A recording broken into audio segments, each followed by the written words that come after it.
Hello and welcome to the 12 Great Men of Arda podcast. This series was spun from a mixture of fascination with the vividness of John Ronald Reuel Tolkien's fictional universe, and a healthy obsession with actual history and podcasts about history, and just plain silly old geekiness. The inherent idea is to recount the lives of 12 great men, from their births to their deaths, as though it were a proper history podcast. Weird, I know, but now that we have that out of the way, time to get to what you really came here for. The first truly great man in Tolkien's universe is for the most part Turin. Sure, you've got his cousin Beren, but seeing as how Beren doesn't really do anything outside of wait for his girlfriend to come and get him, and after the quest of the Silmarils doesn't do much, and considering how Beor and Hador don't have much screen time, so to speak, in any version of the Silmarillion, and that Turin has his own epic, it is the Doom Mastered we're talking about today. To understand Turin and the kind of position he was born into, you do, though, need to understand the setting and everything that has happened up to the point of his birth in 464 of the First Age. Okay, where to start then? Oh, what the heck. Let's scroll back to the start. Long story short, Eru Ilúvatar created the world, his kids wanted to play in Dad's backyard, and so descended into it, only for the old man's eldest kid to prove to be a jerk who liked kicking over others' sandcastles, mountains, and otherwise taunting them. You know, normal stuff. Melkor was that eldest kid, and after a rough tumble with Tulkas, the toughest of the Valar, he was captured, restrained, and imprisoned in Valinor. This is when the real trouble starts. You see, Melkor wasn't just some jerk, but essentially a god of evil. And like all evil guys, he was also a liar, and had no problems with breaking promises. The other problem was, he was dealing with some really, really stupid people. I mean, gods. So when he asked, saying, "Can I please be set free to go back to doing evil, please with a cherry on top?" he was told, only if you pinky promise to never do anything evil again. So pinky promise, Melkor did. He then immediately broke his promise, the bastard. How dare he break a pinky promise? You see, by this time the elves had appeared in Arda. A group of them had wandered west to Aman to live with the Valar, after dividing into several tribes. The main one that caught Melkor's attention, though, were the Noldor. They were led by a king called Finwë, who had a son, Fëanor. Fëanor was a pretty neat guy. He was the greatest inventor and smith of the elves. But he did have one major flaw. He was totally obsessed with these big shiny rocks he had made. The problem for him was Melkor wanted those rocks too. So of course, he invites his mate Ungoliant, a former Maiar, who had taken on the shape of a spider, to help with the killing of the Trees of Light. And then Melkor stole the aforementioned rocks, put them in a crown, and said, "Yea, mine, come and get them." Fëanor, of course, was pretty peeved by this and the murder of his dad. So he went to complain to the Valar, who did nothing. No, seriously. Their solution was to gather in a circle and cry about it. Then to ask Fëanor that once they eventually broke up their crying circle, if he'd like to help them with chasing after the guy who had stolen his rocks, if he wouldn't mind them smashing up said rocks. You have got to be kidding me. If you're just going to break them, what was the point of making them in the first place? He asked. They of course had no answer, saw Hrunthing and complaining. He then went to his people, convinced them to follow him out of there. Now I know what you're probably thinking. Hey, he's got a point. At least he's doing something about it rather than sitting around crying. And wait, if that's all they were doing, what about those elves still in Beleriand under the kingship of Thingol? Well, the answer is everybody forgot about those elves. As to Fëanor, stand-up guy, yeah, he definitely told them what was what. He's a stand-up guy, right? Wrong. Turns out, also semi-psychotic, and his solution to the problem was to start a civil war with the Teleri Sea Elves for some boats, ditch his brother Fingolfin and the majority of his people on the equivalent of the Bering Straits, before he got himself killed to Gothmog, one of Melkor's now called Morgoth's flunkies. Okay, so he's not getting the shiny rocks, right? Because he's dead. Okay, so Fëanor's out. Okay, so you might be wondering who was the elf who befriended the humans. Well, the answer would be Finrod Felagund, the blonde king of Nargothrond, who was son of Fingolfin's baby bro, Finarfin. He did this by going all Disney princess on the newly arrived humans in that part of the world, singing them a great long song that made them all swoon. They liked it so much, their boss, Beor, agreed to serve Nargothrond. This has to surely mean Fingolfin's going to be the important guy as High King of the Noldor, right? Oh, wait. He just died against Morgoth himself. This took place sometime after the discovery of humans, and one heck of a siege by the elves upon Angband. Now, Beor's descendants would end up helping with this siege, with Morgoth hanging out in his keep, where he spent most of his time doing, you know, what Dark Lords do. That is to say, torturing his prisoners, killing puppies, going to birthday parties, having wild parties, and creating ungodly monsters of untold horror and evil. Monsters like Glaurung, the first dragon. A dragon who, just like Dad, couldn't wait to get out there and prove just how evil he could be. This he did in the Battle of Sudden Flame, where he bolted out of his doggy pen, set fire to loads of elves, and got chased off because he was still a youngster. Damn kids, right? He really should have listened to his dad. Oh, wait, it was his example he was following. It was during this battle that Barahir, descendant of Beor, died. Now, Barahir was a dad to a kid called Baron. Baron was probably the most suicidally brave guy on the block, traversing a giant spider-infested region, entering Doriath by mistake, before he was picked up, ogling the half-goddess daughter of the king Thingol, who was in the midst of prancing about like a drunkard. The daughter, I mean, not the father. I'm joking. But in all seriousness, she was probably the coolest female character ever written by the good prof, or any fantasy author. This fateful encounter led the impulsive Baron to beg to marry her. Her dad challenged him to get a Silmaril, so Baron did just that. I mean, okay, it was actually Luthien who did all the work, but hey, Baron's the one who grabbed it after offering the sleeping Morgoth the worst wedgie of his life. He probably shouldn't have wedgied the Dark Lord, because he was to remember Baron and humans, and boy, was he to hold a grudge later. But in all seriousness, there was no wedgie. Baron was to give the Silmaril he got to Thingol, who was to decide that humans aren't so bad. And sure, the guy could marry his daughter, and they could elope. This entire quest, though, was to have some negative repercussions, because it was to lead Maethros, the heir of Feanor, to think, hey, wait, if some broke guy and his hippie girlfriend could get one over the Dark Lord, why can't the rest of us? So he called for the first of the great alliances of Arda, an alliance later known as the Union of Maethros, which took place sometime after Baron's quest. And you know who was involved in this union? You guessed it. Hurin, father of Turin. Funny how the names rhyme. Hurin was a descendant of Hador, the chief of a different tribe of men from that of Baron, and first lord of Dorloman. Hurin was a kind of man's man. Everybody loved the guy. He was cheerful, laughed quite a bit, insanely brave, and he was married to the smoking hot cousin of Baron. Dude had it all, which, as anyone familiar with tragedies will tell you, is not an enviable position to be in at the start of the story. Hurin had spent a short time in his youth with his brother Huor in the hidden city of Gondolin, which was ruled by Turgon, having been picked up by some express eagles who later taxied him back home after some time in the aforementioned city, but not before Maeglin, the ill-tempered nephew of the king, Turgon, made him pinky promise to never reveal where Gondolin is, with the real joke being that Maeglin was to later betray Gondolin. And Hurin, of course, agreed. Hint, guys, Hurin's a good guy, so he doesn't reveal where Gondolin is and never breaks a pinky promise in his life. So you get the idea. Hurin's rich, got a hot wife, has lots of fields, folk who will follow him, and even a Lamborghini. Okay, so he may not have had the car, but he did have everything else. On top of which, he had these two kids. One was a little tyke by the name of Turin. Born in the years 464 of the First Age, Turin was from the start a tough kid. He was loved by everyone, was cheerful enough. His favorite buddy, though, was Sador, a clumsy guy who had cut off his own foot, who was also a carpenter who acted essentially as a nanny for Turin. Born a short time after Turin, though, was the second kid, Erwin, or Liliath, as everyone nicknamed her, the daughter of Hurin, whose nickname meant laughter. All was idyllic at this time, so of course Morgoth had to ruin everything with a quick round of his special batch of plague that wiped out a lot of folks, including Erwin, whose parents handled her death so well they told their newly recovered son, who had been stricken with the plague up to then, to never mention her name again or cry. Naturally, this had quite the effect on Turin, who was to develop from this some fairly crappy coping skills. Shortly after Erwin's death came the call of Maethros, who called for all the banners of his alliance to his side, wherefore a massive army gathered to try to besiege Angband again. What resulted was the disaster known as the Battle of the Unnumbered Tears. Easterlings betrayed Maethros' forces, and not even the heroism of Turgon and his warriors could change the tide, with Huor and Hurin taking up the rearguard action, for which Huor paid for with an arrow to his eye through his brain so that he fell over dead right there. As to Hurin, crying out the battle cry as he fought on alone with an orc's battle axe, Aure Antiluva, day shall come again, until he was captured. Wow, no joke, that has to be one of the most awesome parts of the whole Legendarium. Seriously, guys, read Children of Hurin and the Silmarillion. It's awesome. Anyway, once captured, Morgoth builds a corpse mountain, sends out Easterlings into Dorloman, and generally makes life miserable for all his defeated foes. And no one has it worse than Hurin at this moment. Now, for Hurin, this had to be one of the worst moments and days of his life. But for Morgoth, it was Thursday. Long story short, after trying to torture him, bribe him, beg him, Morgoth pretty much just asks, hey, about Gondolin, any chance I can get you to tell me where it is? To which he's informed that men of the House of Hador really don't ever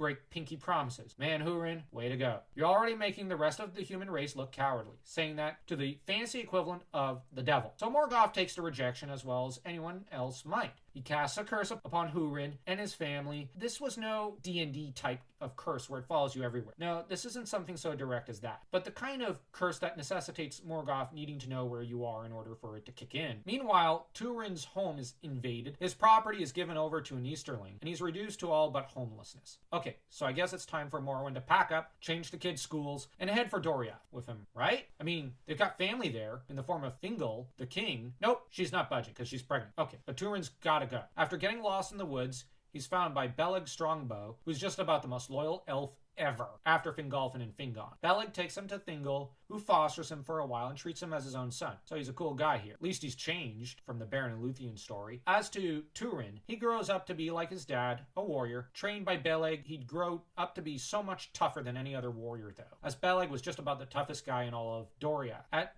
15 or 17, Turin would decide school's over and for nerds and decide he's going to join the army. Still, in Doriath, without his mom, having never met his younger sister n.e.r.d, he worries about them constantly. Remember this part, guys. It's going to be important later. As to Turin, while the king and Beleg and the queen, the Maiar Istari, Melian, all fought the world of Turin, thinking the son about shone out of his arse, there was a counselor by the name of Cyros, who wasn't taken with this upstart human scum coming in and usurping the position of king's/teacher's pet. The trouble for Turin was that he didn't know the seating arrangements and just how oversensitive this elf could be. With Cyros enraged one evening when Turin sat in his chair when the king was out, the two would squabble, and Turin would chuck his goblet at him, which of course injured Cyros's pride worse than his face. So he went to fetch a sword despite not really knowing how to use it, and this had the hilarious result of Turin disarming him and chasing him through the forest for a bit after forcing the guy to strip. The joke, though, ended rather badly, with Cyros jumping stupidly off a cliff, and Turin, of course, panicking, thinking that his second daddy, Thingol, wouldn't like this, which had the result of him making a break for it. Gonna be honest, I'm with Turin here. Cyros sucks. Once out in the big wide world, Turin would join up with some brigands, become a bandit only for his buddy Beleg, who moonlights as Middle-earth's Sherlock Holmes, to track him down. Whilst Turin had taken up the fake name of Nathan and the occupation of banditry, Beleg had been busy proving his innocence to Thingol before hurtling out after him. Beleg would track down Turin, give him the dragon helm of the House of Hador, their heirloom that had been forged by dwarves and given over to that house, only for it to have been sent to Doriath by Morrowind during the years of separation. Returning to Doriath to report to Thingol all that had transpired, Beleg would then beg for permission to track down Turin and try to convince him to come back, which the king nobly agreed at once, asking also for the black sword Unglachel, forged by Ael the Dark Elf. Beleg would go to find his friend again. In the meantime, Turin had captured a petty dwarf Mim, only for him and one of his men to accidentally cause the death of the guy's son. Whoops. Promising the dwarf compensation for this and shelter, Turin would take to the dwarf, where everyone would tell him this was a bad idea. It was. Besides being greedy beyond reason, Mim would give Turin considerable reason to regret his pity and friendship with the dwarf. For the time, though, the two were buddies until Beleg showed up in Mim's hidden home in a mountain with food, fresh weapons, and information, along with his aide. This annoyed Mim, who hated elves, and so Mim sought out Morgoth's forces and helped them to organize a counteroffensive against Turin and his brigands, with Turin falling for the trap, hook, line, and sinker, like the true-born sucker he was. Most of his merry men were killed, and he was captured.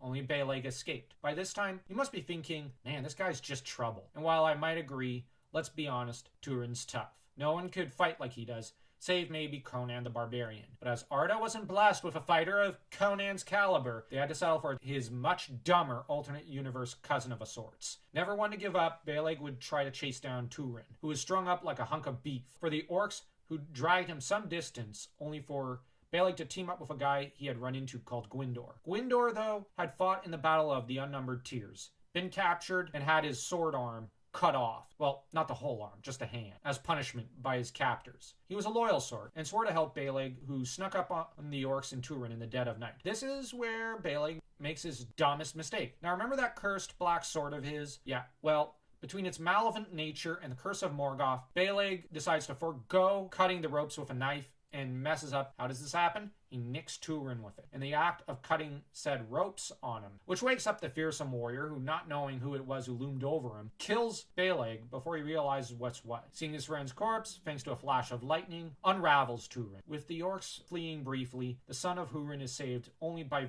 virtue of some timely divine assistance in Gwindor. The question is where to run to. Well, where better than the other tightly guarded kingdom of the elves, that once ruled by Finrod Felagund, the state of Nargothrond. Mighty and powerful, this great kingdom of the sons of Finarfin was now ruled by a hothead by the name of Orodreth, who had never much liked fighting quietly or stealthily, but as it got results, he couldn't think of a reason not to fight that way. He had also promised his daughter Finduilas to Gwindor, back when he had two hands and wasn't a prisoner of Morgoth. By now aware of the curse on him, thanks to Gwindor, Turin took up the name Igarwin, meaning bloodstained, in order to evade Morgoth's attention. Trouble for him was that he was still the same idiot he was before. Not to mention, he was apparently smoking hot. Or so Finduilas thought. On top of which, he was a bad boy, which, as you know, means that she's gotta like him. Ouch. Poor Gwindor. Okay, so he's stolen Gwindor's girl. That's gotta be the worst thing he did in Nargothrond, right?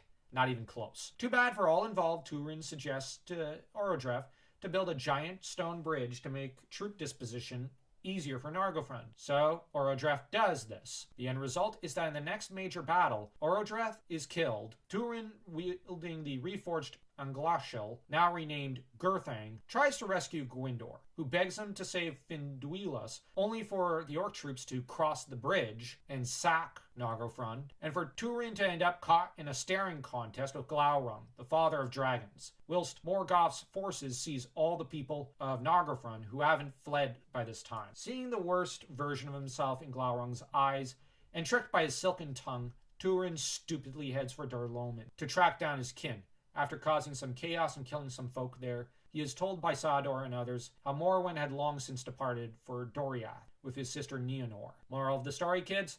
Never listen to evil dragon who serves a guy who calls himself the Dark Lord. Just a tip. Maybe Turin should have listened to this podcast before signing up for war. Might have done him some good. While Turin takes off to track the now wholly and completely dead Finduilas in the region of Brethil, n.e.r.d. was saddled with babysitting their even dumber mom. Left alone for 5 minutes, Morwen manages to bungle up almost as badly, if not more, than her idiot son, as she decides to go track down and drag him back home, accompanying her, all the while warning her of just how bad this idea is. n.e.r.d. and Mablung, the captain of Thingol's guards, and easily the most pitiable babysitter in Elvish history, accompany old Morwen, who by pride alone forces them to get closer than they ought to have to Nargothrond, scaring away the horses and confusing everyone in the area with some bad farts that cause a mist to arise. Seriously, the less you think about the mist and fart part of the story, the better. Glaurung and Morgoth decide that, okay, now's the time to activate that curse on n.e.r.d.,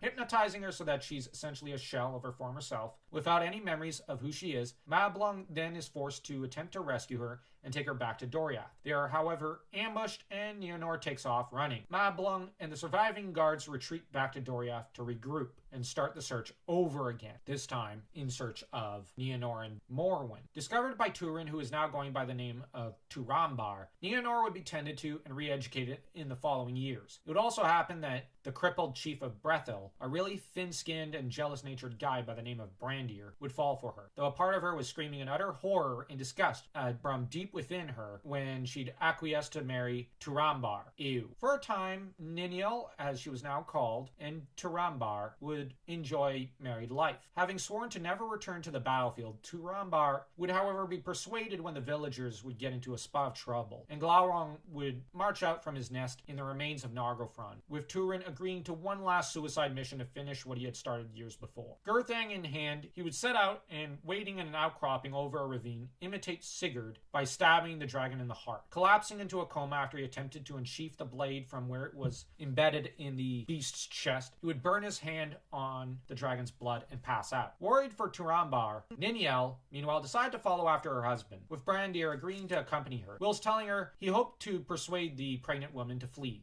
only for him to guide her straight to the dragon, only to hide whilst Niniel was revealed to be n.e.r.d., with Glaurung removing his enchantment on her, and for her to chuck herself off a cliff and into the sea. Hurrying down the mountain to tell everyone about this, Brandir would soon be joined by Turin, whom he'd claim to taunt him about Turin having done his own sister, for which Turin killed him. The murder of Brandir was certainly wrong, though the idiot had to be dumber than Turin himself for having gutted the half-mad heir of Hurin in that moment. Realizing that Brandir spoke true after running into Mablung, who was still searching for n.e.r.d. in him, Turin would go to run up to the dragon's corpse, where he, at last, in the words of one notable Tolkien tuber, put an end to an already bad run. Turin would be buried with a headstone reading, Turin Turambar, Dagnir Glaurunga, Turin, conqueror of fate, slayer of Glaurung. Beneath that, those who buried him also wrote Nienor Niniel. Seeing that he had broken his prisoner,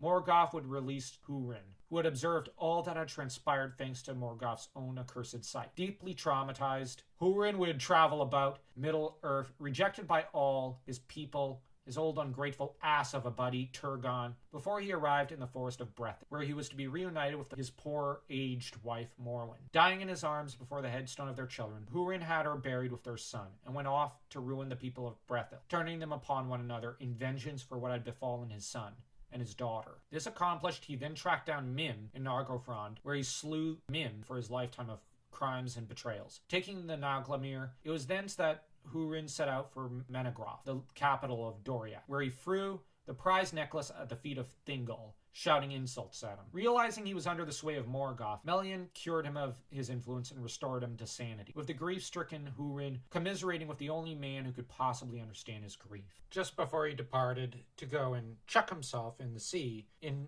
imitation of his daughter. Broken by this death, as he was by that of his surrogate son, and with nothing left emotionally, Thingol fell prey to the beauty and curse of the Silmaril and that of the Nauglamir, which had been tainted by dragon grief. Having them combined to enhance their beauty and their curse, if inadvertently so, he sought to put it on, but was murdered in the depths under his keep by the very dwarves who had helped him build so many of the great treasures of his city. Without the confident, strong rule of Thingol, and with Melian disappearing back to Aman, her magical girdle no longer shielding the kingdom, Doriath soon fell prey to the sons of Feanor after a brief war with the dwarves, who desired the Nauglamir/Silmaril. The end result was the death of the worst Elvish king of Doriath ever, Dior, whose only daughter, Elwing, escaped with a few others. Yet hope was not to peter out completely, with Turgon, king of Gondolin, meanwhile, agreeing to the union of Tuor, Turin's cousin, to the princess Idril, daughter of Turgon. From their union, Eorendil would be born, and thanks to him, running off to beg the Valar to do their job, Morgoth would at last be beat, at least for a little bit. I mean, at least until Dagor-Dagorath, but that's a different story. I think the most noteworthy thing about the story of Turin, other than the whole Kalevala inspiration, the Sigurd inspiration, and the numerous other mythological and historical influences on the story, is just how many times Turin keeps getting back up. Sure, he's an anti-hero without much brains, but he does have persistence. He never gives up on fighting against evil, no matter what, and at his core remained a good person, even if he